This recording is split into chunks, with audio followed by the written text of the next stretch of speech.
अस्सलाम वालेकुम dear gentleman cadet, I hope all are fine. तो ये हमारा एक कोर टेस्ट है वर्बल इंटेलिजेंस का। अल्फ़ाबेट वाले क्वेश्चन इसमें आते हैं। पाकिस्तान आर्मी, नेवी, एयरफोर्स में अल्फ़ाबेट वाले क्वेश्चन वर्बल इंटेलिजेंस टेस्ट में 8 से 10 आराम से आ जाते हैं। तो आपने इसे सारे एक्यूरेट करने, राइट करने, क्योंकि बहुत सिंपल हैं। और दूसरी सेकंड बात ये है कि नेवी और एयरफोर्स में आपको क्लिप बोर्ड अलाउ है, मतलब आप लिख सकते हैं वहाँ मार्कर के साथ। वो मार्कर और बोर्ड खुद ही देते हैं, आपको लेके जाने की ज़रूरत नहीं है। तो आर्मी में ये सब अलाउ नहीं होता। आर्मी में तो आप एक पेंसिल तक नहीं लेके जा सकते, जो करना है अपने माइंड से करना है। तो ये आपको एक अपॉर्चुनिटी मिली हुई है नेवी और एयरफोर्स की तरफ से कि आप वहाँ लिख सकते हैं, अपने दिमाग से नहीं तो हाथ से क्वेश्चन सॉल्व कर सकते हैं।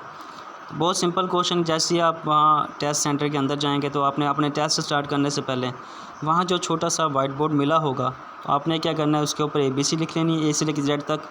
और इस तरह के जो भी क्वेश्चन आएंगे आराम से, जिस तरह से मैं बताऊंगा इसी तरह वहाँ सॉल्व करने हैं, तो इजीली हो जाएंगे, बहुत कम टाइम में हो जाएंगे। तो चलते हैं क्वेश्चन की तरफ कि इसको कैसे सॉल्व करना है। देखिए, इस तरह से ABC आपने लिख लेनी है और इसी तरह से सॉल्व करना है जैसे मैं करवाऊँगा। स्टार्ट करते हैं क्वेश्चन की, ठीक है। हमारा कह रहा है कि which one is different from the rest. वो कह रहा है कि जो हमारे पास 5 ऑप्शन है, ये इसमें से सबसे अलग कौन सा है, रेस्ट में कौन है, और सबसे अलग कौन सा, डिफरेंट कौन सा है। तो वो हम करना है। देखें, हमारे पास आ रहा है CE। अब देखें यहाँ CE कहाँ है, ये C और E। C और C और E के बीच में जो D है ये मिसिंग है, एक अल्फ़ाबेट मिसिंग है, ठीक है। नंबर 2 पे आता है EG। हमारे पास E और G। E और G में जो मिसिंग है वो क्या, F है, मतलब इसमें भी एक अल्फ़ाबेट मिसिंग है। नंबर 3 ऑप्शन में चलते हैं। यहाँ कह रहा है कि GI। अब G और I, यहाँ देखें, G और I के बीच में भी एक नंबर का वो एक अल्फ़ाबेट का स्पेस है, एक अल्फ़ाबेट मिसिंग है, H मिसिंग है। अब चलते हैं AC। A और C के बीच में भी एक अल्फ़ाबेट मिसिंग है, B। अब आ जाए IJ। देखें, I और J के बीच में कोई अल्फ़ाबेट मिसिंग नहीं है, कोई स्पेस नहीं है, तो हमारा राइट आंसर क्या होगा, IJ। अगर इसके बीच में स्पेस होता तो ये भी हमारा राइट आंसर ना होता।